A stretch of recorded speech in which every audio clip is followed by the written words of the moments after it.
Bueno, como digo, estos días vamos a estar hablando de teoría, de filosofía, de muchas cosas. Yo en esta charla no voy a enfatizar eso, voy a enfatizar la evidencia empírica. Y es que es importante observar el mundo tal y como funciona y no quedarse solamente en la teoría, porque de nada sirve una teoría si tus ideas no funcionan en el mundo. Entonces es importante mirar a la evidencia empírica. Y uno de los problemas con el estudio de la economía y muchas de las ciencias sociales es que los expertos y los académicos se quedan en el formalismo y en la abstracción, muy removido de la realidad. Eso es un problema porque esos estudios que muchas veces ignoran a factores importantes, informan a la gente que hacen políticas públicas. Es tan así que años atrás el premio Nobel en economía Ronald Coase decía de los economistas que es tan grave que si uno le pidiera a un economista estudiar un caballo, el economista no iría a ver un caballo a estudiarlo. El economista regresaría a su despacho, se sentaría en su escritorio y pensaría, ahora bien, ¿qué haría yo si yo fuese un caballo?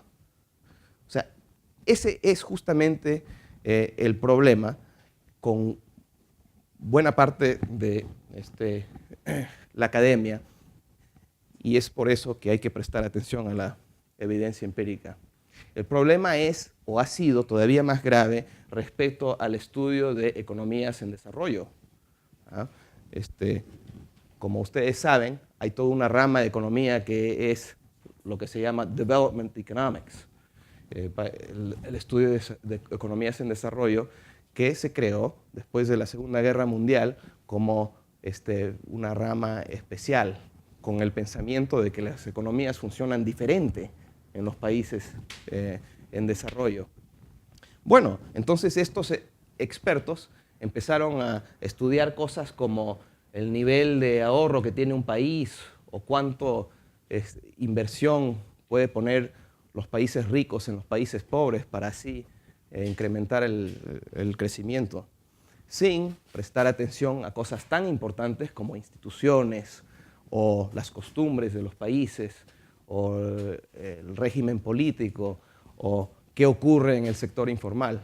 En fin, era tan así que el gran economista en desarrollo Peter Bauer llegó a decir hace unas décadas que los economistas en desarrollo literalmente no saben de lo que hablan. Felizmente ha mejorado mucho esa rama y los economistas en desarrollo ahora creo que han mejorado un montón, pero todavía, desde mi punto de vista, hay muchas cosas al que no le están prestando atención y podemos hablar de eso en estos días. Entonces, en esta charla quiero prestar atención a la evidencia empírica respecto a la libertad económica y al progreso humano. Y el primer gran hecho que yo quiero presentar es esto. Durante la mayoría de la historia humana, el crecimiento económico ha sido cero o casi cero. El progreso humano casi no existió. El concepto del progreso es una cosa reciente y novedosa. Si una persona nacía a cierto nivel de ingreso, que en general y para casi todos era la pobreza extrema, esperaba morir en ese mismo nivel de riqueza. Uno tenía el mismo trabajo que tenían los padres, y así fue por generaciones. Por miles de años, el mundo no cambió en términos de cosas materiales. Si uno pudiera de alguna manera agarrar a Julio César y meterle en una máquina de tiempo y traerle hacia los tiempos de George Washington, el mundo de George Washington lo hubiera reconocido en todas las cosas importantes Julio César. El transporte era a caballo o caminando. El transporte de mar era por corriente de agua o corriente de viento. O sea, se leía a vela, se calentaba por fuego. En todas las cosas importantes el mundo era igual. Y de repente algo ocurrió que hizo explotar la riqueza mundial junto con la revolución industrial y que hizo que los países que hoy día llamamos ricos en Europa lograron escapar de la pobreza masiva. Así transformaron el mundo y en poco tiempo, en muy poco tiempo, se empezó a ver cambios como el tren, el bote a vapor, la electricidad, radio, televisión, aviones, iPads, teléfonos celulares. El mundo es totalmente diferente de lo que era hace recientemente. O sea que lo que quiero decir es que los cambios que han vivido el mundo han sido rápidos y recientes. Otra manera de ponerlo es como lo pone mi colega sueco, Johan Norberg. Le demoró a la humanidad 100.000 años llegar al nivel per cápita de 1980. Demoró 30 años duplicar ese ingreso per cápita. Estamos viviendo en tiempos extraordinarios. Ahora, eso no quiere decir que no hay mucho que hacer. Todavía hay más de 1.000 millones de personas en la pobreza en el mundo. Pero hay que poner todo eso en contexto. En el año 1820, el 85% de la gente vivía en la pobreza extrema, ¿no? Viviendo en con $1 ingreso per día, $1.25. Hoy es alrededor de 19%. Si uno mira nada más al mundo en desarrollo, en 1980, la mayoría de la gente vivía bajo ese nivel de ingreso. Hoy día está más o menos al 21%. O sea que ha habido un progreso enorme en poco tiempo, inclusive en los países en desarrollo. Esos cambios en Europa no se dieron por casualidad. Ocurrieron dentro de un contexto en que se respetaba la propiedad privada, los contratos, donde había un Estado de Derecho y donde había competencia, no solamente en términos del sector privado, sino en términos políticos, entre entidades políticas y estados. Y eso hizo que se disparara la riqueza, empezando en Europa. Nosotros en el instituto publicamos un libro que se llama Libertad Económica en el Mundo, que es un reporte anual en que medimos el nivel de libertad económica de 152 países alrededor del mundo con data que cubre 4 décadas. ¿Ya? Estamos definiendo libertad económica de cierta manera. Cuando hay libertad de escoger, cuando hay competencia, cuando hay intercambio voluntario y cuando hay protección de las personas y de la propiedad, hay libertad económica. Además, cuando hay más de esos indicadores, hay más libertad económica. Y lo que estamos mirando son 43 indicadores en cada país. Son indicadores que recogemos del Banco Mundial, el Fondo Monetario. Nosotros no le metemos nada de nuestros prejuicios en eso. En 5 áreas estamos midiendo libertad económica. El tamaño del Estado, el Estado de Derecho, si hay una moneda sana o no, miramos a indicadores de inflación y política monetaria. Estamos mirando a la libertad de comercio y también a regulaciones, especialmente regulaciones laborales y de negocios. Entonces, miramos a esos indicadores en este estudio. Este es un mapa de libertad económica en el mundo de 1975. En este mapa, rojo representa menos libertad o poca libertad económica. Y el azul verde, ¡ay! ¿Qué pasó? Acá ha pasado algo.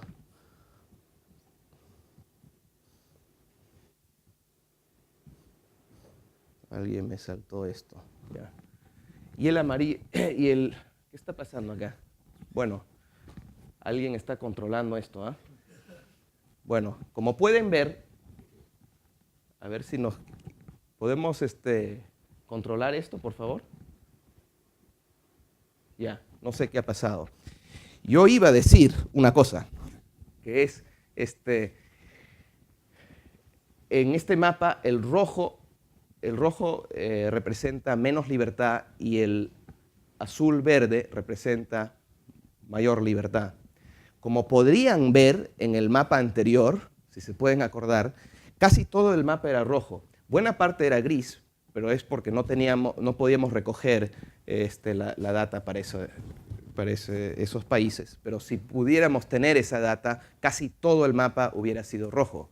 Y si hubieran visto, quiero volver porque francamente es importante, si hubieran visto el mapa, ahí pueden ver que Chile aparece en rojo, ¿no?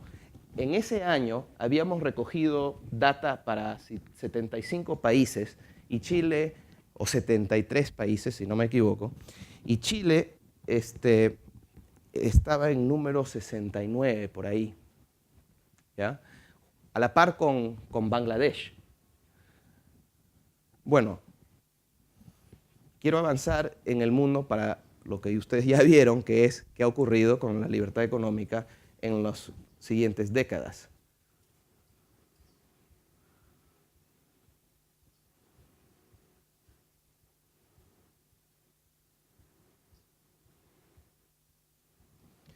Como pueden ver, ¿quién está controlando esto? Entonces me parece que hay un sabotaje de la CIA o de alguien acá. Ahora no lo estoy tocando. Bueno, como ojalá puedan ver, ha habido un incremento de libertad económica enorme en el mundo, en todas las regiones, algunas regiones más que otras, algunos países más que otros. Pueden ver a Chile de nuevo. Ahí aparece en azul. Chile incrementó enormemente su libertad económica. Ahora figura en el número 11 de todos los países que rankeamos, que es un incremento tremendo. Yo considero que Chile, por muchas razones que podemos discutir luego, considero que Chile es una de las grandes historias de éxito económico que ha habido. Y si sigue creciendo a niveles de crecimiento respetable, va a ser un país en desarrollo para fines de esta década. Eso es un logro enorme para cualquier país, y especialmente para un país como Chile, que ha sido pionero en muchas de estas ideas.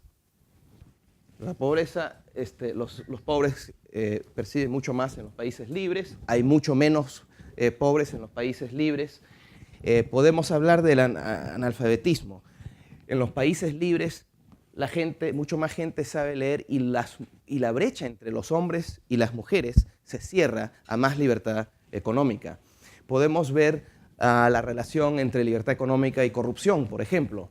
Vemos que en el cuartil más libre, la corrupción es menos. Eso tiene sentido, ¿no? Porque a la medida que tú vas reduciendo el tamaño del Estado, las regulaciones y cosas que dan a los burócratas oportunidades de corrupción, baja la corrupción. Es bien importante esta relación porque hay muchos países que tienen un gran problema de corrupción, ya sea la India o Venezuela, pero que mantienen estados enormes y no pueden luchar contra la corrupción de manera exitosa. Es más, se complica la lucha contra la corrupción.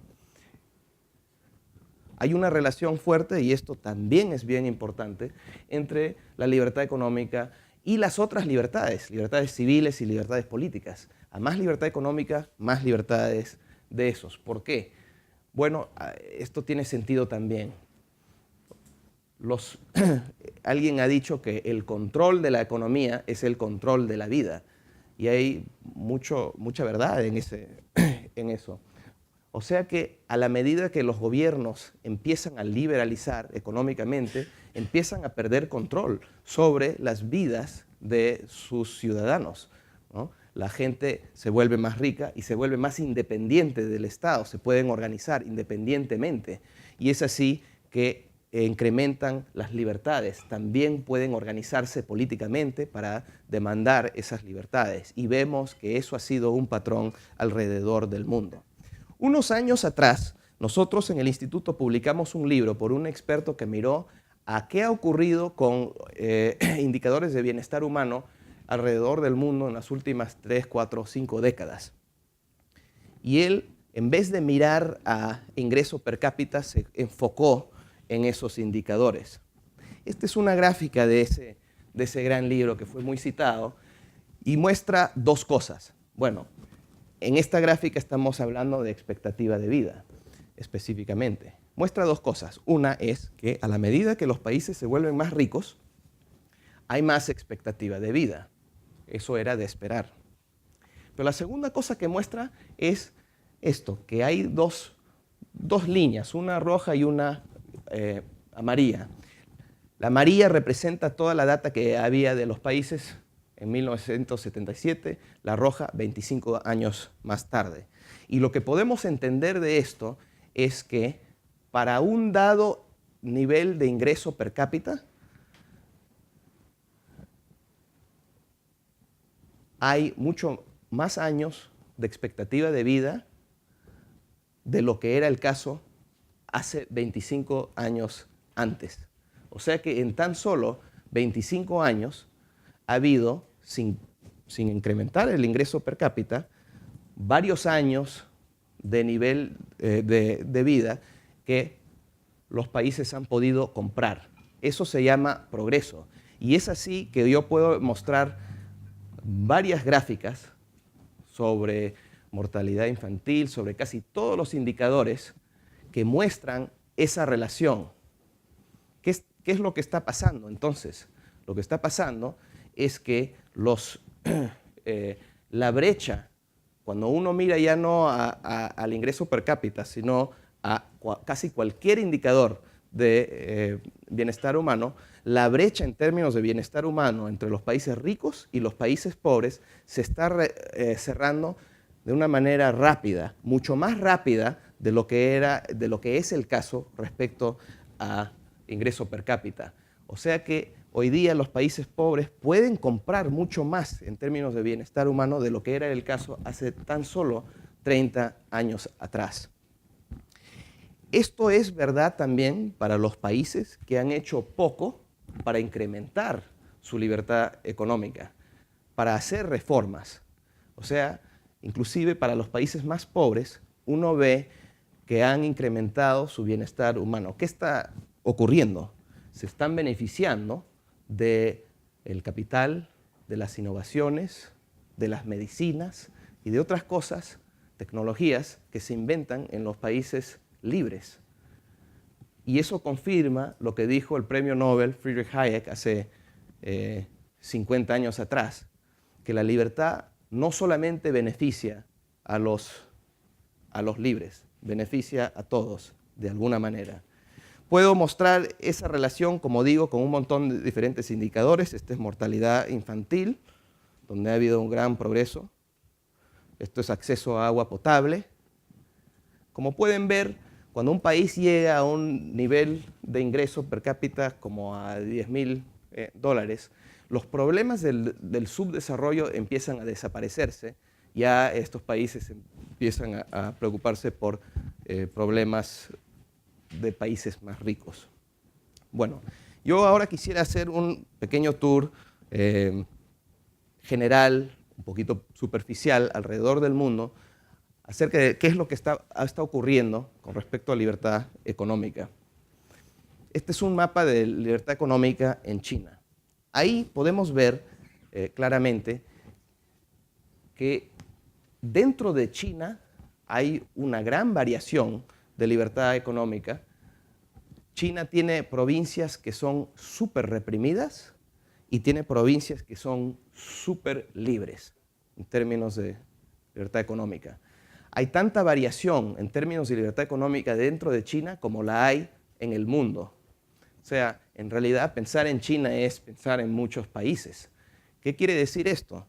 En primer lugar, podemos ver el mismo patrón que vemos alrededor del mundo. Las provincias que son más libres también son más ricas y crecen mucho más, y las que son menos libres tienen peores indicadores de ese estilo. Pero China ha estado creciendo a casi 10% por 3 décadas, lo cual quiere decir que las provincias que son más libres han estado creciendo por mucho más que eso durante ese tiempo. 15, 18, 20 y tanto por ciento por décadas. Estamos hablando de provincias en que viven cientos de millones de personas. O sea, estamos hablando de provincias que son más grandes que la mayoría de los países. Esto es, como digo, fenomenal e inédito en la historia humana. Ahora bien, China tiene un grave dilema, pero es un dilema para el Partido Comunista, porque como todos sabemos, sigue siendo una dictadura que ha liberalizado. El dilema que tienen es el siguiente, que es, a la medida que liberalizan económicamente, están perdiendo control político de su gente. Ese partido no quiere perder ese control político. Entonces, la respuesta puede ser reducir la libertad económica y tener más control político. Pero al hacer eso, va a decrecer o el crecimiento va a caer, y eso causaría un desorden social y protestas, y probablemente desestabilizaría al gobierno. La otra opción sería seguir incrementando la libertad económica, que es lo que yo creo que deben hacer para mantener un alto ritmo de crecimiento, porque no se pueden quedar en el mismo nivel de libertad económica, tienen que hacer mucho más. Pero al hacer eso, está claro que perderían control político. Por eso están en este dilema que hemos estado viendo durante los últimos años, en que hay diferentes facciones dentro del gobierno chino, dentro del Partido Comunista, que están peleándose sobre estas ideas. Ahora, yo no sé cómo va a terminar esto, pero a mí me parece, si yo tendría que hacer una apuesta, que van a seguir tarde o temprano con reformas importantes en China. Y hemos visto el patrón en tantos otros países alrededor del mundo, de países que han sido autoritarios y se han liberalizado económicamente y que después se volvieron democráticos, se liberalizaron políticamente. Creo que es muy tarde tratar de volver a lo que hacían ellos en el pasado. No es un país que es fácilmente controlado. Y como digo, hemos visto este patrón en casos como Taiwán, como Corea, como Chile, como México y otras partes del mundo. Así que sí, yo apostaría a que esto va a seguir ocurriendo en China. Vamos entonces al otro gigante de Asia, que es un caso diferente con respecto a la libertad política. Es una democracia que ha implementado reformas económicas en las últimas 2 décadas con éxito. Pero como pueden ver, también es un país enorme, con grandes diferencias y niveles de libertad económica dentro de la India. Ese estado, en la India le llaman estados, ese estado verde es el estado de Gujarat, que es el estado más libre de la India, y luego pueden ver que hay estados súper reprimidos. Ahí también existe el patrón que vemos alrededor del mundo entre libertad económica y prosperidad y crecimiento. Bueno, es muy temprano ver si la democracia le va a favorecer en el proceso de desarrollo económico y liberalización, o le va a perjudicar, y quién va a ganar la carrera entre China e India respecto al desarrollo económico. Pero tiene grandes ventajas la India, que no tiene China.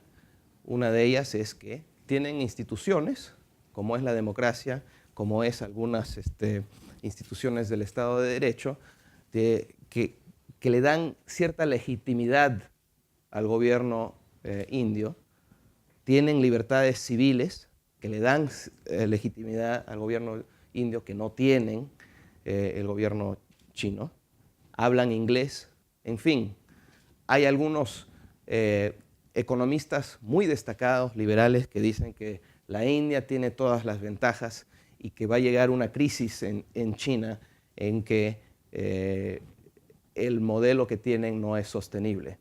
Me parece que estas cosas son impredecibles y dependen de tantos factores que no sabemos qué va a ocurrir, pero yo también soy optimista sobre la India porque pienso que ya las reformas que han hecho no se pueden atrasar y tarde o temprano van a tener que pasar por más reformas si quieren mantener alto crecimiento.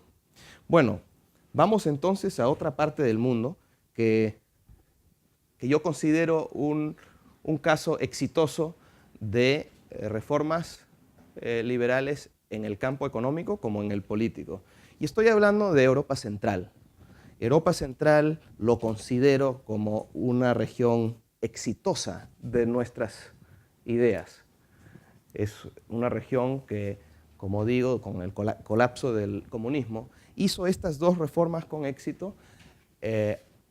Se han creado gobiernos estables, con libertad política y con un incremento de libertad económica notable, en que ha habido crecimiento que le ha puesto a la región, y estoy hablando de Europa Central, en una convergencia con Europa del Oeste.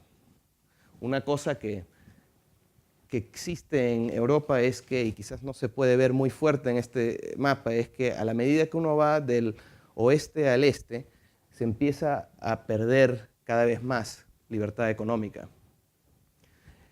Podemos hablar de por qué es eso. Yo creo que una de las razones es porque el comunismo existió por mucho más tiempo en Rusia y más cerca de Rusia, y así borró varias de esas instituciones y creó otras que son nefastas, y otras razones de la historia. El gran reto de Europa Central, que tiene, como digo, algunos casos formidables de reforma económica, como es el caso de Estonia, uno de los países más libres económicamente del mundo, es que al querer unirse con Europa del Oeste, con la Unión Europea, sí se fomentaron estas reformas necesarias, pero ya al unirse tienen que enfrentar la centralización, que es cada vez más aguda en Europa, en el sistema político europeo, en Bruselas. Y eso tiende a desacelerar la liberalización en áreas importantes, especialmente en momentos de crisis, que es lo que está viviendo Europa. Así que el gran reto para Europa Central es eso. Bueno, vamos a otra región que sí ha tenido dificultades implementando reformas económicas y políticas a la misma vez. Y esto es, obviamente, estoy hablando de Latinoamérica.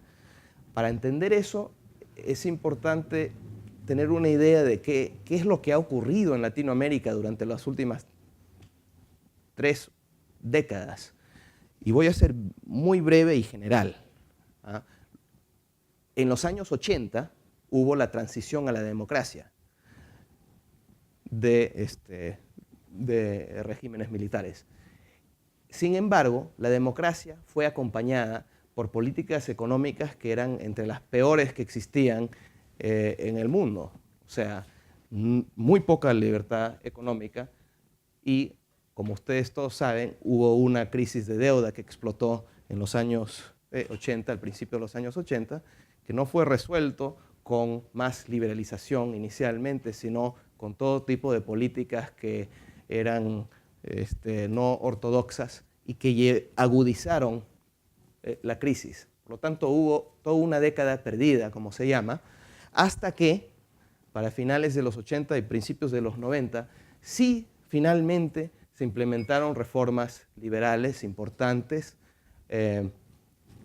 pero se implementaron por gente que no eran convencidos de estas ideas, sino se implementaron porque no habían otras opciones. Acordémonos que era el PRI de México que hizo esto, era Carlos Menem, un peronista que hizo esto en Argentina. En el Perú era Fujimori y su campaña era en contra de las ideas de Vargas Llosa. Él dijo que estas ideas eran muy extremas, no se pueden hacer. Llegó al poder y tan pronto llegó ahí, hizo las reformas porque no tenía otra opción. Los resultados inmediatos eran positivos. La economía creció y los gobiernos que hicieron estas reformas eran muy populares. Se reeligieron, o los mismos candidatos o los mismos partidos.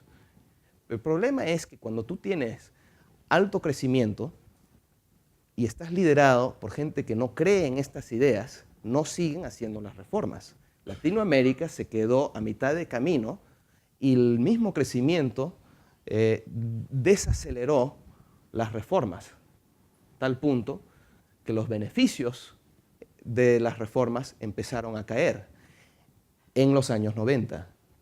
Esto fue acompañado por grandes errores de política pública que hicieron países como Argentina, como México, como Brasil, etcétera, en términos, como digo, en política pública, ya sea en el manejo de deuda, el manejo de tipos de cambio, política monetaria, que llevaron a estos países a crisis económicas. No tenía nada que ver con políticas liberales, sino todo lo contrario.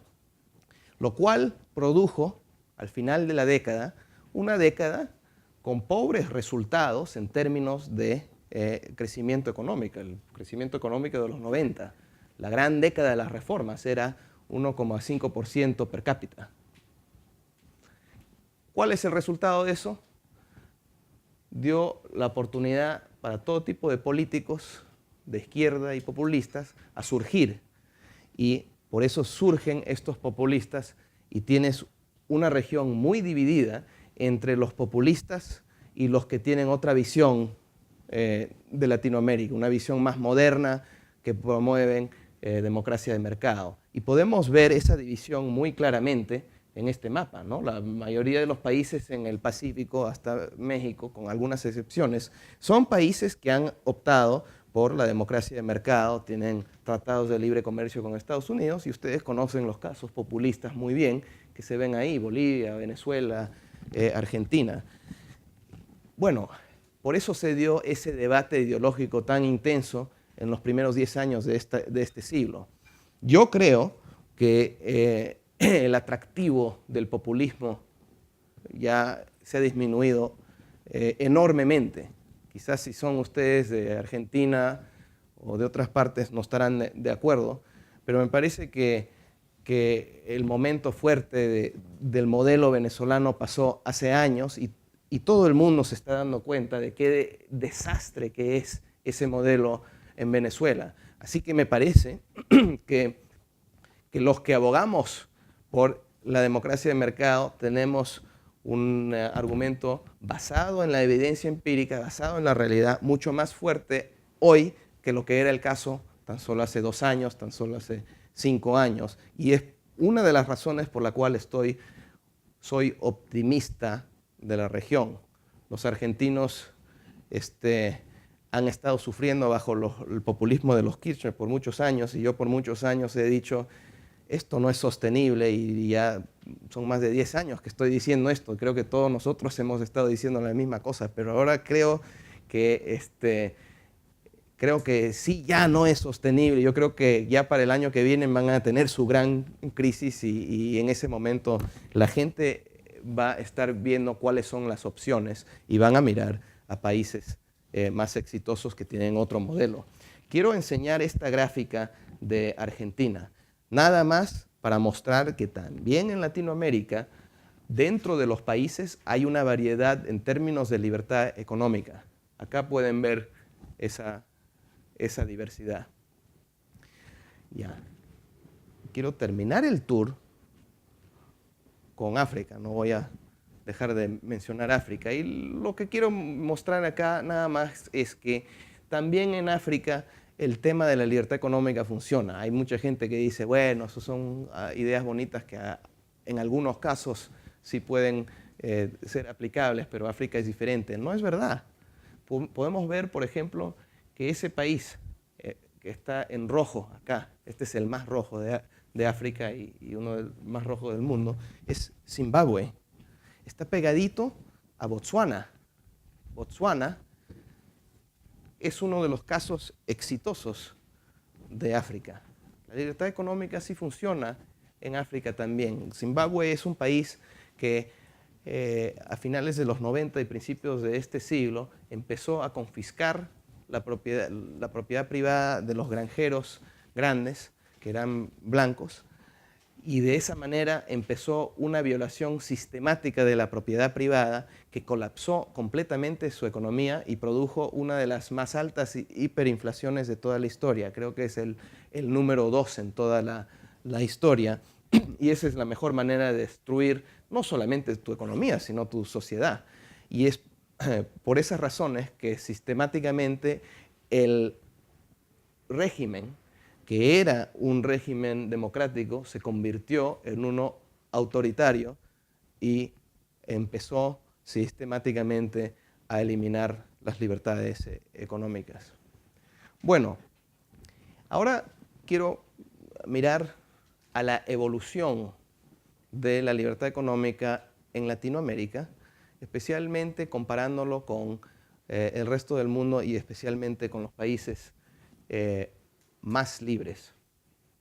Acá podemos ver la evolución de los 10 países más libres del mundo durante las últimas décadas. Y esta es la evolución de Latinoamérica.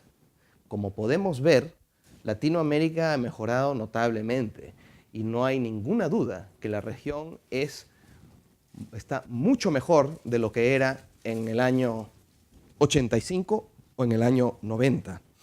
O sea, es día y noche. Ustedes quizás no se acordarán de las hiperinflaciones que existían en los años 80, del terrorismo, de todo tipo de cosas que en algunos países existían. Pero bueno, también nos muestra que Latinoamérica tiene mucho que hacer para llegar a tener libertad económica. Claro que hay una gran variedad en Latinoamérica. Ustedes, la mayoría, viven en Chile y acá pueden ver cómo ha incrementado la libertad económica de Chile. Esto es un caso muy notable. Mira ese progreso. Ahora, yo dije que Chile es uno de los casos más importantes de desarrollo económico en la historia y es verdad.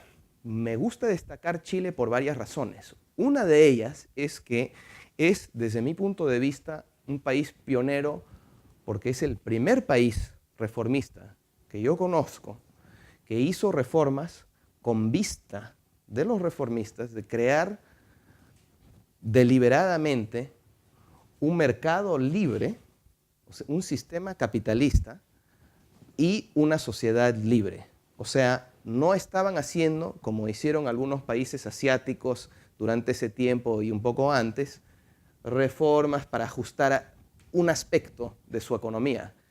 Esto fue una aplicación contundente y coherente de una serie de reformas complementarias para llegar a ese fin, la sociedad libre. Y lo hicieron deliberadamente. En el camino diseñaron reformas que también eran pioneras, como por ejemplo la privatización. Mucha gente piensa que es lo más normal pensar de la privatización. Estos empezaron en los años 70 en Chile, antes de que la señora Thatcher empezó eso en Gran Bretaña, antes de que todos los países que cayeron con el socialismo empezaron a hacer eso. Era pionero en eso. Era pionero en varias políticas públicas. Lo más notable es la privatización de pensiones, que ahora se ha exportado a docenas de países, y que yo no tengo ninguna duda, tarde o temprano se van a aplicar a los países más ricos del mundo, como Estados Unidos, inclusive un buen día Francia, que será el último país en el mundo de hacerlo, pero bueno. Entonces, el caso de Chile es importante por esa razón, pero también por los resultados que ha dado, el crecimiento, la transformación completa de la sociedad. La pobreza ha caído de los años 80 de 45% a 11%. O sea, Esto no tiene comparación con el resto de Latinoamérica. No hay otro país que ha podido hacer eso. El país que más le acerca en eso es el Perú. Como podemos ver, el Perú también ha tenido, en términos de libertad económica, un incremento enorme. Y es por eso que el Perú hoy día es el segundo país más libre económicamente de la región, y yo diría el segundo más exitoso en términos de progreso humano. No solamente crecimiento económico, ha sido uno de los países que más ha crecido en Latinoamérica en los últimos 10 años, sino en casi cualquier indicador. O sea, la pobreza ha caído en 10 años de 55% a 25% por ahí. Eso es enorme. Cualquiera que no sé cuánta gente ha viajado al Perú últimamente, o ¿alguien conoce el Perú acá? ¿Tú? Hay varios acá que conocen el Perú. El Perú se ha transformado tanto en los últimos 15, 20 años y con una rapidez que hoy día el Perú es otro país de lo que era hace 6 años, para no hablar de 10 años o 15 años atrás. Está exportando todo tipo de exportaciones que no son tradicionales. Estamos exportando en el Perú 20, 30 millones de dólares en software. Eso era impensable. Tienen empresas multinacionales los peruanos. Eso hace 10 años era impensable en toda Latinoamérica. El crecimiento económico no solamente ha transformado toda la costa y ha integrado el país con la economía internacional, se han integrado al interior del país también. Cualquiera que ha viajado, como yo lo he estado haciendo durante muchos años, al interior del país lo ve. Hay construcciones, hay servicios, hay carros, motocicletas nuevas, todo tipo de actividad económica que se ve. Se han transformado valles enteros en agricultura productiva, así como ha ocurrido por toda la costa, buena parte de la costa peruana. Es una transformación de la sociedad que se ve. Hay gente que dice, bueno, es solamente minería, o bueno, no está llegando al interior. Bueno, eso es falso para cualquiera que lo puede ver, pero ya los estudios muestran que el crecimiento ha sido importante en casi todo el Perú. En el interior del Perú, en las zonas rurales, el crecimiento económico desde el año 94, al principio de las reformas, ha sido alrededor de 7.2% per cápita para las zonas rurales, desde ese año, comparado a lo que era desde el año 1900 a 1994, que era 1.4%. O sea que se dio un boom muy por encima del promedio de crecimiento en el Perú. Esto es la primera vez en la historia del Perú que ha ocurrido esto, y ha ocurrido porque ha habido un incremento notable de libertad económica. Y es importante señalar eso. ¿Qué ha hecho que el Perú ha sido tan exitoso? Ha sido diferente que la mayoría de los otros países latinoamericanos en los últimos 20 años. Después de Chile, Perú fue el país que hizo las reformas más profundas, más complementarias y más consistentes en un tiempo rápido que cualquier otro país latinoamericano. Estamos hablando al principio de los 90. Después de hacer eso, a diferencia de gran parte de los países latinoamericanos, el Perú mantuvo esas políticas y los profundizó en algunas áreas, como por ejemplo en términos de libre comercio, apertura comercial. Y eso lo mantuvo por años. Y a diferencia de otros países, no cometió ningún error importante de política pública durante todo ese tiempo, lo cual le dio una estabilidad y un reconocimiento de que esas políticas públicas eran creíbles y que se iban a mantener. Y para un país pobre como lo es y lo era el Perú, eso vale mucho. Y es por eso que el crecimiento se dio un salto y que se ha podido transformar la economía peruana. Voy a mostrar acá la evolución de El Salvador. El Salvador también ha sido un país que incrementó notablemente su libertad económica, pero como nosotros lo notamos en un estudio en el instituto hace unos años atrás, tiene grandes debilidades en términos de seguridad y Estado de Derecho, y eso me parece que es lo que le está haciendo caer en los últimos años, y desafortunadamente esperamos que eso va a seguir siendo el caso.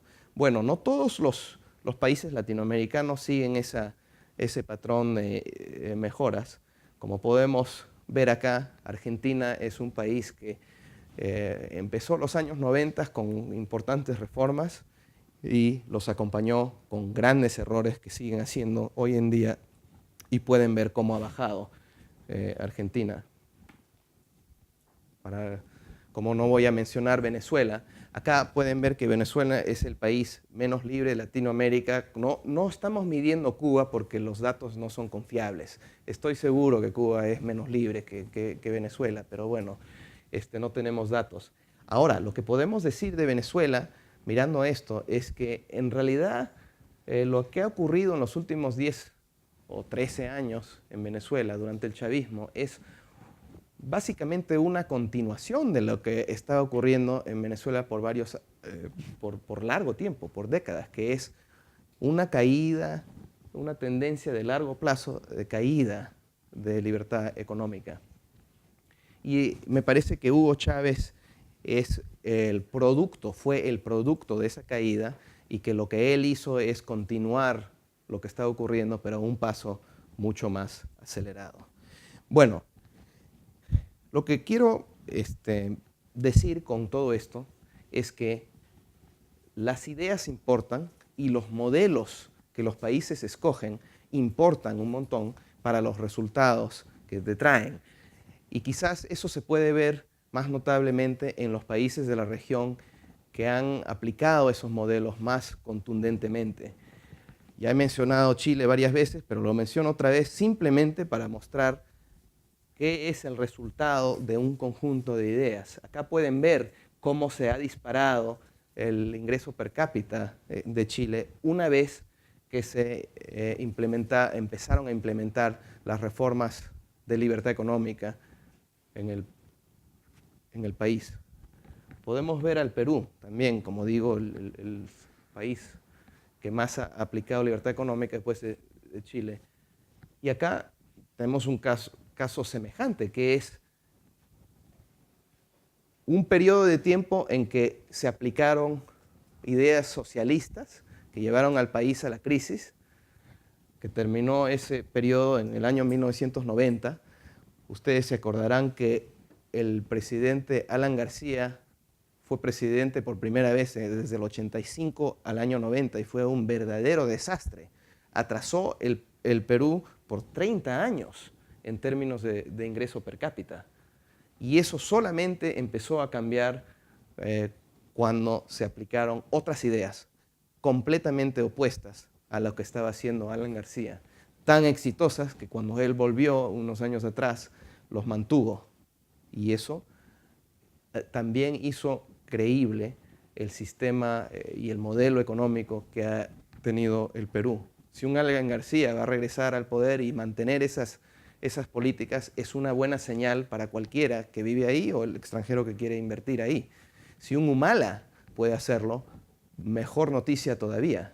Entonces, eso importa bastante.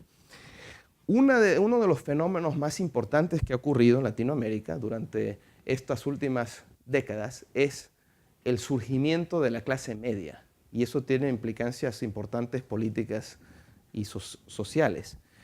Y es un fenómeno que no se captura completamente si uno mira únicamente a ingreso per cápita. Por eso es importante ver a indicadores como estos, ¿no? Este es una gráfica de calidad de vida en El Salvador, comparando 92 con 2009. Y podemos ver ahí que el acceso a la electricidad se incrementó notablemente, que la gente se pasó de tener un montón de cocinas de leña a tener cocinas modernas, que las casas tienen, menos de las casas tienen pisos de tierra, ahora son de cemento o madera o algo, más gente tiene televisor. Son indicadores de un incremento de estándar de vida consistentes con lo que tiene una clase media.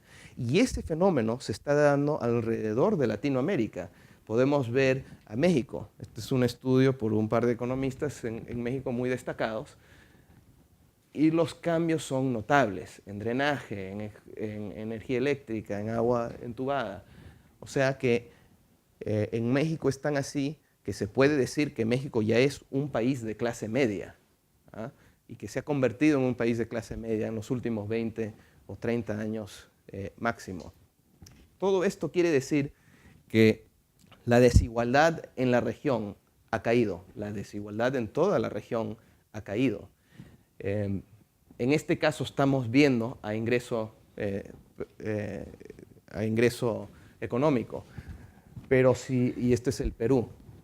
Pero si podemos tomar en cuenta indicadores que van más allá, creo que estaríamos encontrando que la desigualdad en los países es mucho menos de lo que generalmente se dice. ¿Por qué? Porque el consumo es totalmente diferente hoy día de lo que era hace 10 años.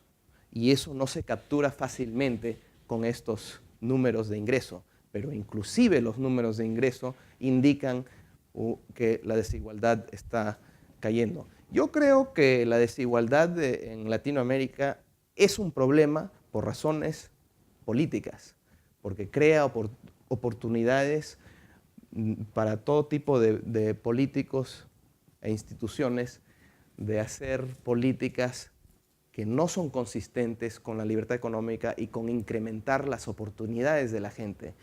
Por lo tanto, para mí el problema de desigualdad no es un problema económico, es un problema político. Y hay demasiadas políticas en Latinoamérica que sí mantienen la desigualdad, y es por eso que yo favorezco como respuesta la libertad económica. Todo este progreso no quiere decir que todo está bien, obviamente hay muchas cosas que no están bien en Latinoamérica, y para mí uno de los indicadores que yo miro en cualquier país para ver si hay deficiencias en las políticas o las instituciones de ese país es el tamaño del sector informal. Y en Latinoamérica el sector informal sigue siendo muy grande. Es difícil estimar el sector informal porque es el sector informal. Estos son datos de las Naciones Unidas y hay otras datos que pueden decir otros números, pero bueno, te da una idea de que existe este problema enorme en Latinoamérica.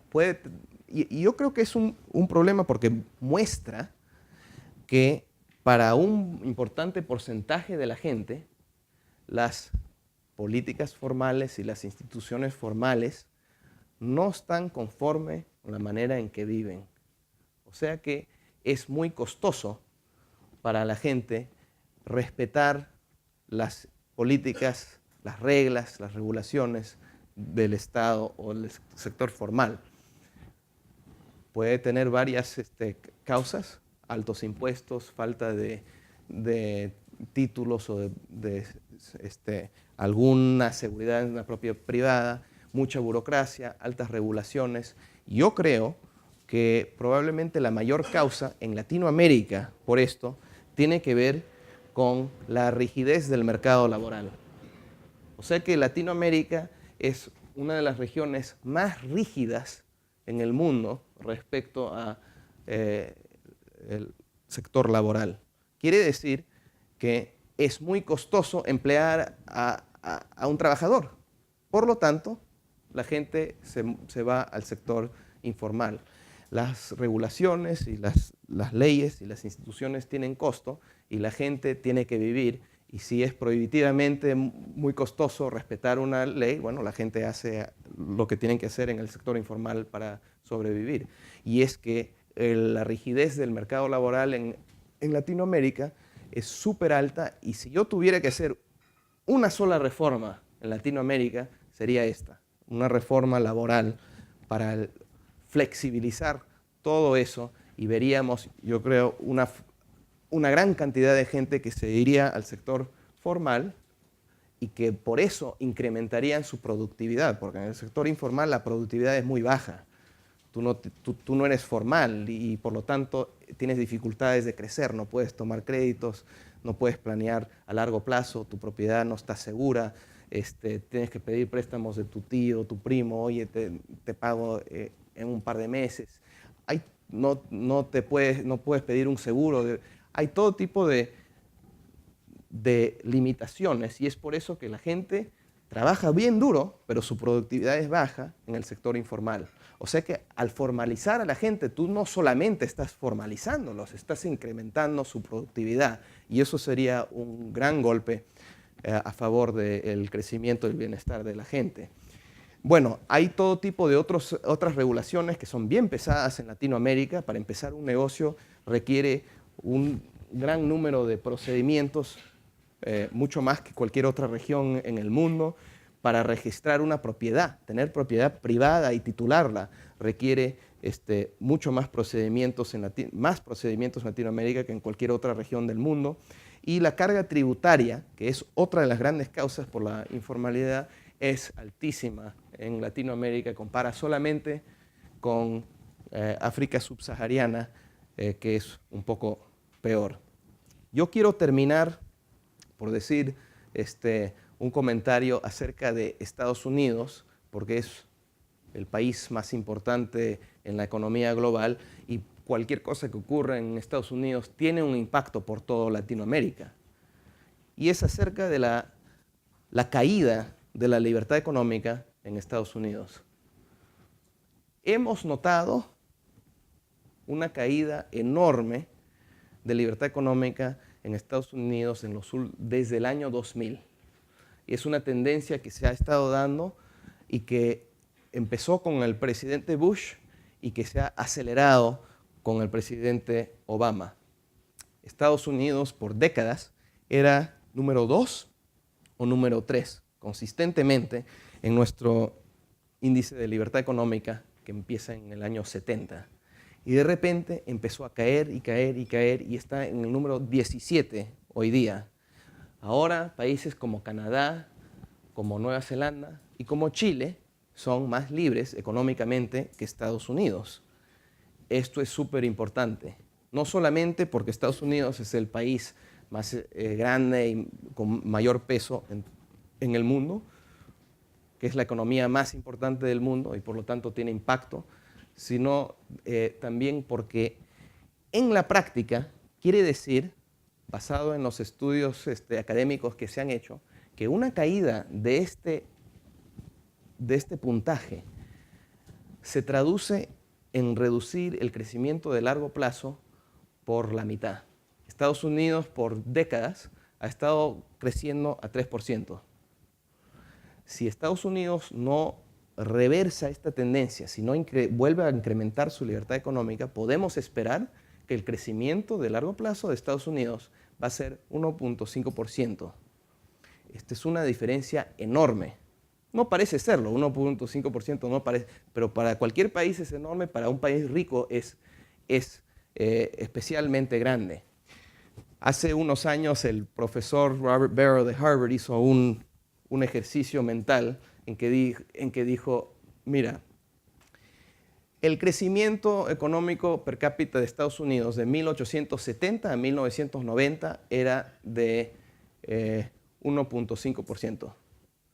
Si Estados Unidos hubiera crecido por un punto de porcentaje más durante ese tiempo, hubiera tenido en el año 90 un ingreso per cápita de $60,000.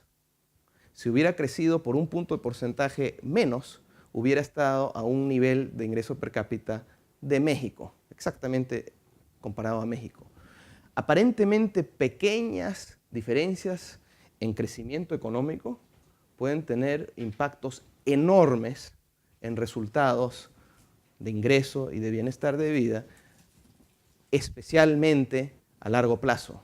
Y es por eso que esto es una mala noticia para Latinoamérica, porque tiene tanto peso Estados Unidos en la región. Ahora bien, no hay nada que pueda hacer Chile o los países latinoamericanos al respecto, pero eso es una razón más por la cual hay que acelerar en cada uno de nuestros países el incremento de la libertad económica. Gracias.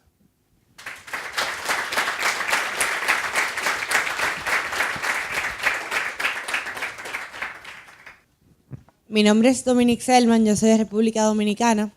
Y mi pregunta es la siguiente. Al principio, usted estaba hablando sobre que se usa de parámetro que decir que una persona que vive bajo el nivel de pobreza es una persona que tiene un ingreso diario de menos de $1. Y es un parámetro que, creo que lo he oído toda mi vida, lo usa la ONU, lo usan muchísimos economistas. Pero no es muy subjetivo usar eso como parámetro para definir la pobreza. A nivel macroeconómico y microeconómico, porque eso me acuerda como que mucha gente también usa el parámetro Big Mac, pero bueno, hay muchísimas cosas que están implícitas en los gastos de una persona que no expresan esas dos clases de parámetros que la gente usa. Entonces, ¿por qué se sigue usando tanto el $1 diario? O sea, $1 no rinde igual, por ejemplo, en República Dominicana que en Argentina. Claro, buena pregunta. A ver, cualquier indicador de nivel de pobreza va a ser de cierta manera subjetiva, va a ser de cierta manera arbitraria. Lo que importa es encontrar un nivel que es comparable por todos los países y que es un estándar para poder comparar qué es lo que está ocurriendo. Y es que sí es comparable porque cuando se usan estos indicadores se hacen los ajustes para países. Obviamente $1 en Estados Unidos te va a comprar mucho menos que $1 en República Dominicana. Se hace el ajuste. Estos son dólares de paridad entre los países en términos de la compra de ese dólar. Así que sí son comparables.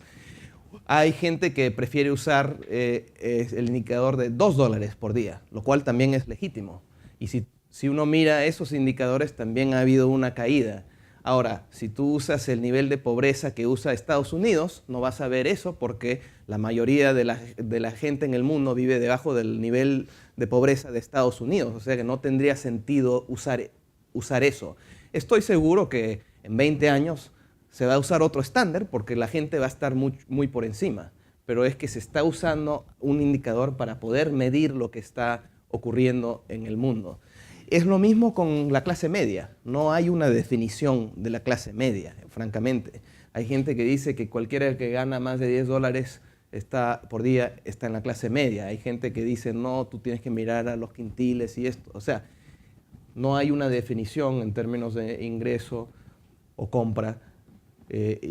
Y es para no hablar de otros indicadores como los que yo he estado usando de indicadores de bienestar humano que no están necesariamente relacionados al ingreso. Así que es por eso que se usa ese indicador de $1 que está relacionado además al consumo básico que uno necesita para poder sobrevivir en términos de calorías y demás. O sea que no es arbitrario, tiene una cierta razón, pero estoy de acuerdo. Para nosotros es bastante bajo, pero sí nos da bastante información y en el futuro se van a usar otros estándares.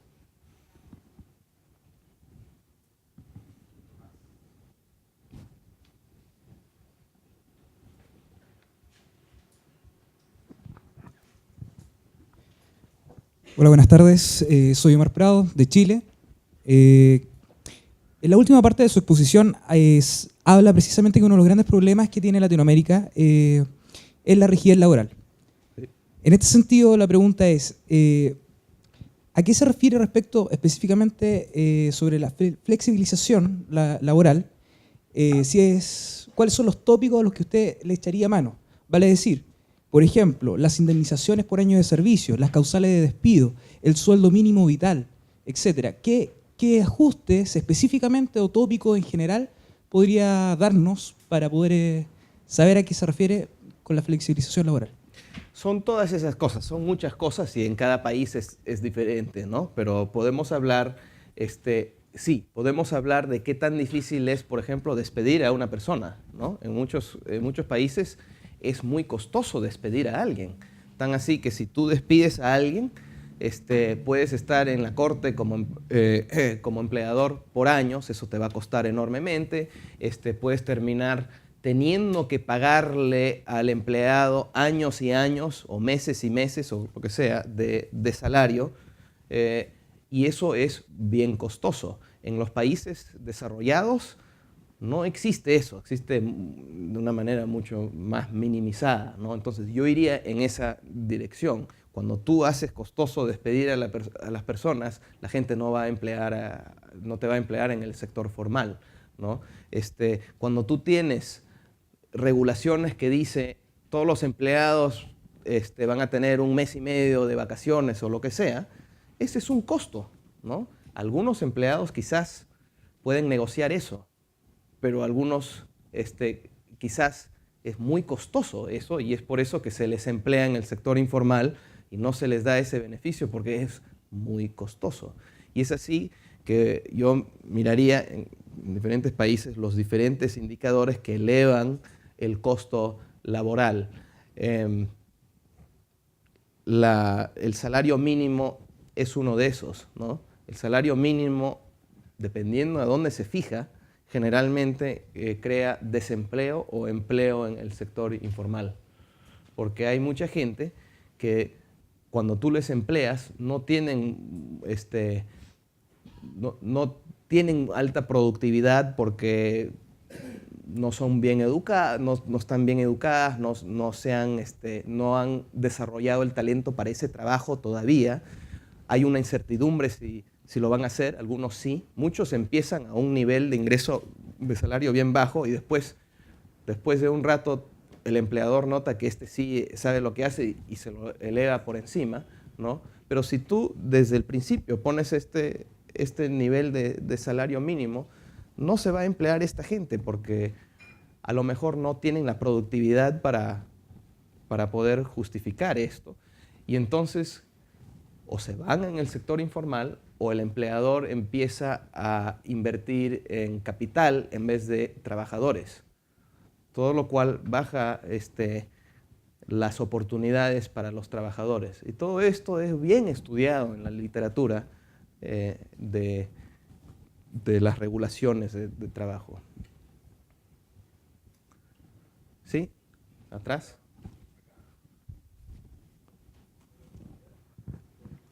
Buenas tardes a todos. Mi nombre es Rafael Ruiz de El Salvador. Hola. Yo tenía una pregunta con respecto a, el tema es la libertad económica, pero yo me he fijado de que la libertad económica está bien relacionada con el régimen político o con la democracia, porque por ejemplo en El Salvador nosotros tuvimos en la década de los 90 unas reformas liberales bastante profundas en cuanto que aplicamos las reformas de las pensiones de capitalización individual, que eso lo que hacía es de que incentivaba mucho el ahorro, y la dolarización, que dio una gran estabilidad macroeconómica y bajó la tasa de interés. Entonces, desde la perspectiva de la economía austriaca, por ejemplo, o sea, se logró una baja en la tasa de interés de forma natural y por otro lado se estaba incentivando mucho el que cada persona con sus fondos de pensiones fuera un inversionista y fuera un ahorrante individual. Entonces, en este sentido íbamos tan bien en El Salvador, pero la libertad política, o mejor dicho, quizás el régimen democrático lo obstaculizó, porque quizás nuestras reformas o nuestras ideas liberales son bien de largo plazo. Entonces, ¿cómo lidiar con eso? Y esa es mi primera pregunta, y tenía otra pregunta también. Con respecto a lo que mencionaba Omar Prado, del mercado laboral. Eso también tiene que ver mucho con la economía austriaca, cuando uno estudia los mercados laborales en etapa específica, que cómo hacer o entenderle a las personas que cuando un país se basa en el ahorro y las actividades productivas se hacen cada vez más lejanas del consumo, entonces por lo tanto las actividades que están cercanas al consumo ya no son tan rentables o bajan sus costos, es decir, de que bajan los salarios de las personas que son menos productivas, como usted decía.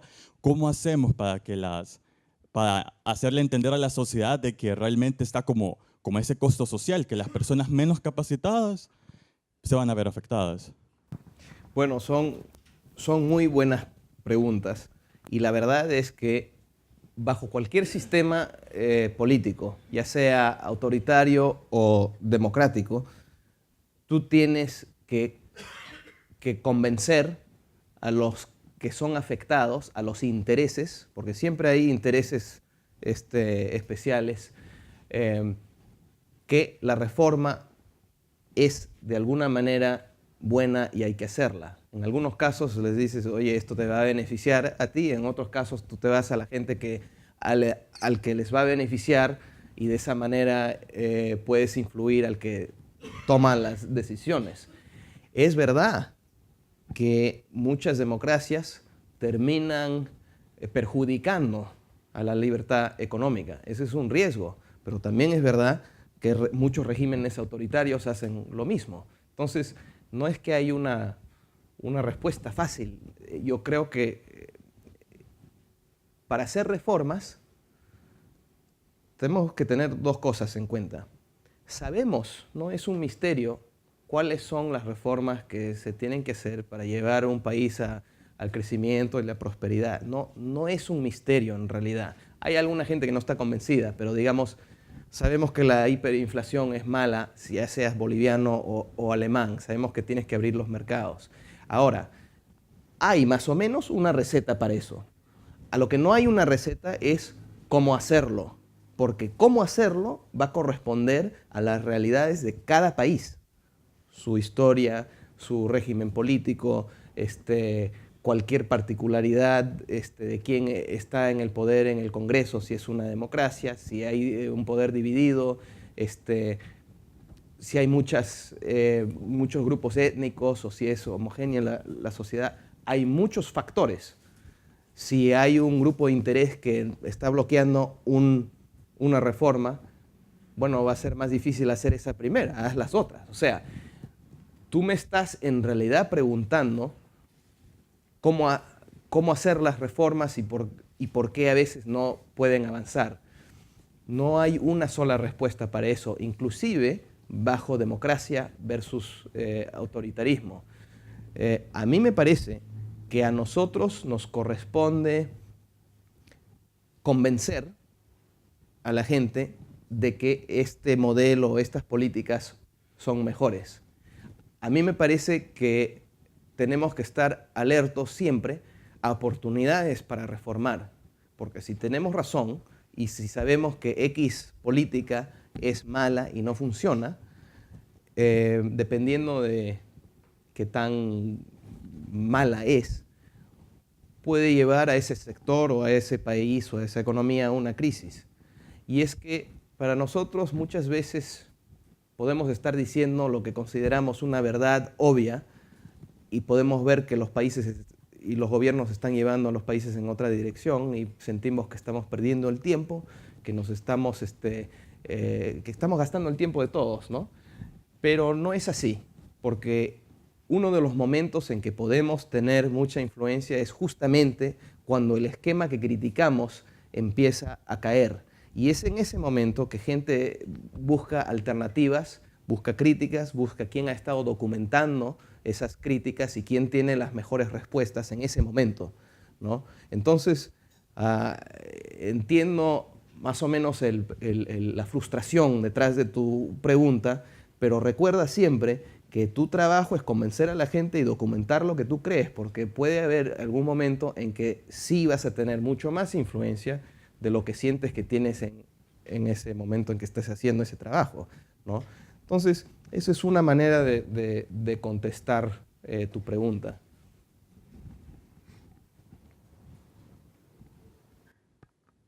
Muy buenas tardes, Asdrúbal Vargas de Costa Rica.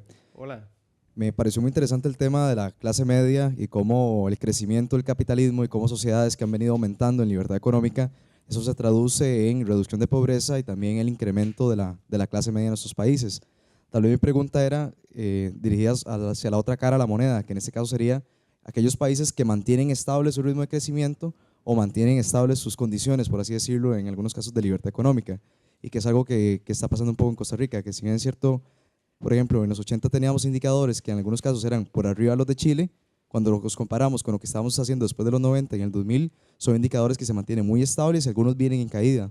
Y esto viene en detrimento también de la clase media. Entonces, la pregunta mía es si se puede medir o es cuantificable o si hay una fuente confiable en la cual se pueda medir el impacto negativo que tiene la falta de crecimiento económico en la reducción de la clase media y el poder adquisitivo de los ciudadanos. La falta de crecimiento económico sí tiene un impacto sobre todos y sí se puede medir eso. Yo no lo he hecho, pero tendríamos que hacer esa investigación. Siempre hay una consecuencia. Costa Rica es un país diferente al resto de Latinoamérica porque históricamente ha tenido una clase media mucho más grande que el resto de Latinoamérica por razones históricas y particulares de ese país. Es muy, muy distinto Costa Rica al resto de la región. Ahora, me parece que tu pregunta es casi, ¿por qué? ¿Por qué en Costa Rica está ocurriendo esto a pesar de ser un país de clase media? Mira, yo lo que estaba diciendo es que la tendencia en buena parte de Latinoamérica es que ha surgido una clase media cada vez más grande que antes no existía. Pero Costa Rica es diferente, ¿no?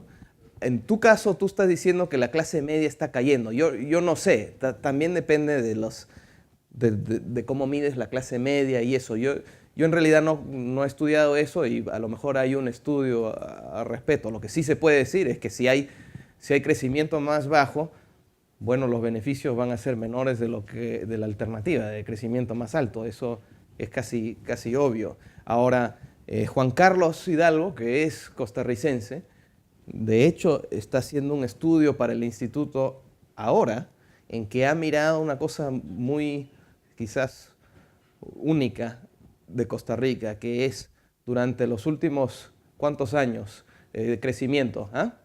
De 25 años de crecimiento, ha habido un crecimiento respetable, pero la pobreza casi no ha caído. Eso es raro, o sea, eso no está pasando en la mayoría de Latinoamérica. Se está cayendo la pobreza y todo eso, pero en Costa Rica tú ves los números y se mantienen ahí, ¿no? Es parecido a lo que tú estás diciendo. Entonces estamos investigando por qué, y el que te puede contestar eso mejor que yo es Juan Carlos, pero tiene que ver con un modelo que favorece a ciertos sectores de Costa Rica, sectores de exportación, por ejemplo, y no favorecen y no crean oportunidades generalizadas. Eso es una respuesta parcial, pero todavía lo estamos investigando porque eso, como digo, no es típico. Costa Rica no es un país típico latinoamericano.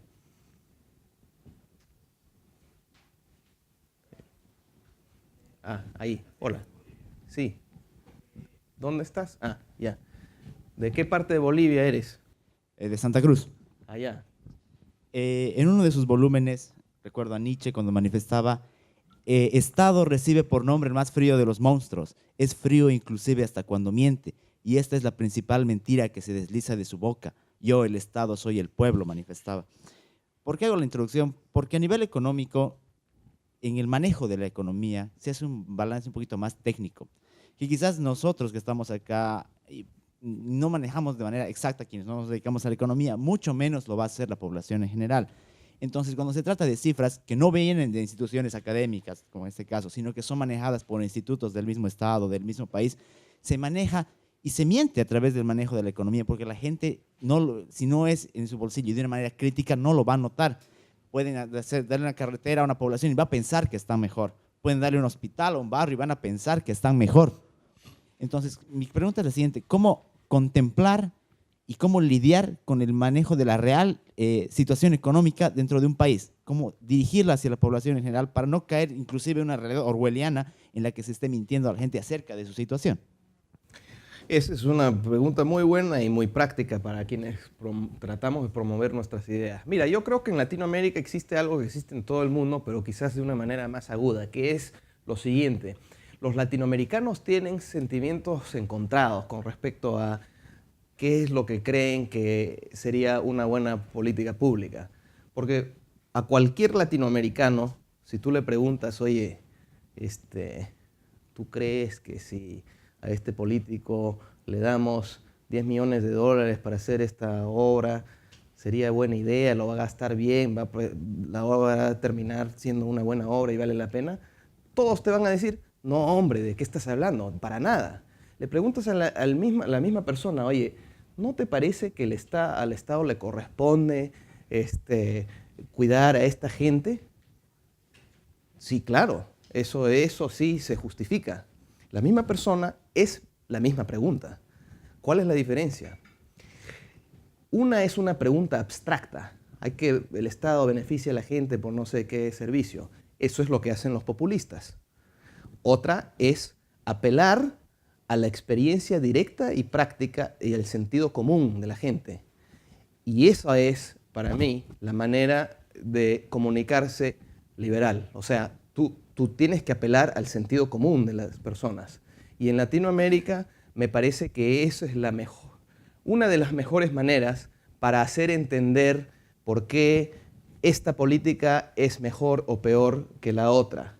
No debe el Estado ocuparse de tu jubilación. No, ¿y por qué le vas a dar a los políticos Ponle nombre y apellido, porque la gente no le quiere, ponle nombre. Él es el que va a decidir para ti cómo vas a terminar tu vida. Oye, ¿para qué le vas a dar un poder a este burócrata o Y entonces la gente lo entiende. Y así con casi todas las cosas. Si pasan una regulación que dicen tú la vas a respetar y tú lo vas o vas a ir por este lado si puedes. Todos los latinoamericanos, a lo mejor no en Chile, yo creo que también en Chile, pero todo el resto de Latinoamérica sí, van a evitar la regulación.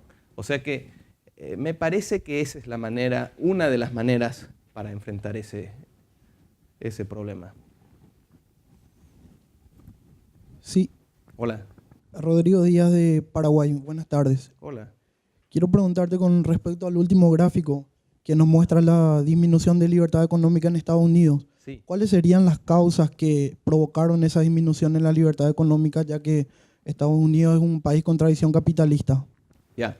Mira, esto es una buenísima pregunta porque nos estamos preguntando la misma cosa. Lo que sí podemos ver es que en todas las áreas, tamaño de Estado, libertad de comercio, todas las áreas que medimos, ha habido una caída para Estados Unidos. No es que es una o dos, es en todas. Pero el área donde la caída es más pronunciada es el Estado de Derecho. ¿Ah? Ahora, tenemos que imaginarnos por qué. Porque el Estado de Derecho es muy difícil de medir y no podemos tener la certeza como lo podemos tener en términos de los impuestos. Si el impuesto sube de aquí a aquí, sabemos exactamente. En el Estado de Derecho ha habido una baja enorme.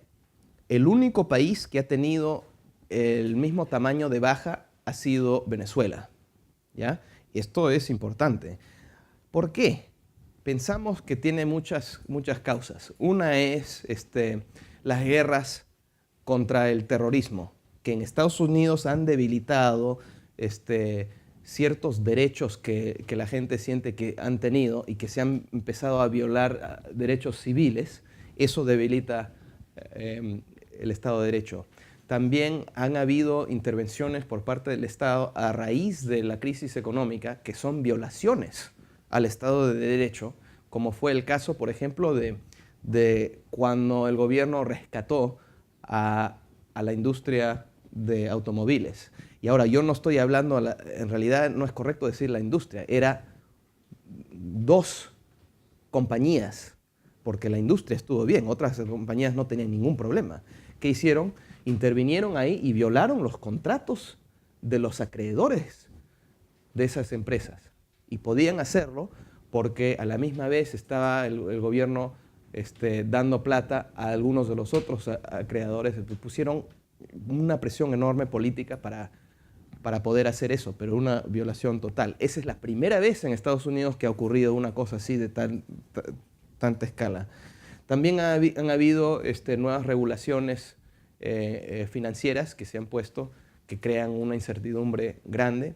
Hubo una decisión en la Corte Suprema hace, creo que 7 años atrás, una cosa así, 6 o 7 años atrás, que sorprendió a todo Estados Unidos, ¿ah? Y es verdaderamente un cambio en la tradición de Estados Unidos con respecto a proteger la propiedad privada. Y eso era que la Corte Suprema declaró, por un voto, que era legítimo que un gobierno local o estatal, lo que sea, pueda confiscar la propiedad privada de una familia, de quien sea, para poder dársela a otra entidad privada, una empresa, con el argumento de que es para el bien público.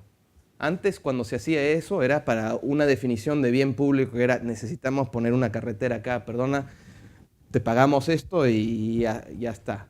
Y era bien limitado la definición. Ahora, cualquier gobierno que dice, ¿sabes qué? Esos pobres que viven ahí, te vamos a quitar, inclusive en el caso específico no era gente pobre, es que habían empresas grandes que querían ese terreno y había empresas grandes que querían ese terreno y que lo querían tomar, la ciudad se lo iba a dar, lo iba a confiscar y dárselo con el argumento que una vez que montan esa empresa ahí, los ingresos para la ciudad a través de impuestos iban a ser más grandes y por eso el bien público es un argumento que se justifica. Ahora, eso es un ataque frontal al sistema económico de Estados Unidos y eso es una violación, ¿no? Nosotros pensamos además que la caída en regulaciones, la caída en el rating de regulaciones, o sea, la caída en la libertad económica, respeto a regulaciones, también afecta al el Estado de Derecho, porque mientras más regulaciones hay, más oportunidad hay para corrupción y para lo que en Estados Unidos se llama crony capitalism, el capitalismo de compadrazgo, para ponerlo de una manera, que también no es parte de la tradición de Estados Unidos, ¿no? Y hemos visto cada vez más casos de eso que están ocurriendo por la nueva política de Estado que se está dando, donde el Estado escoge esto, donde políticos se están regalando cada vez más basado en relaciones personales. Eso destruye el Estado de Derecho. O sea que esas son algunas de las causas en el factor que más ha caído. Me dicen que ya no tengo tiempo. Gracias.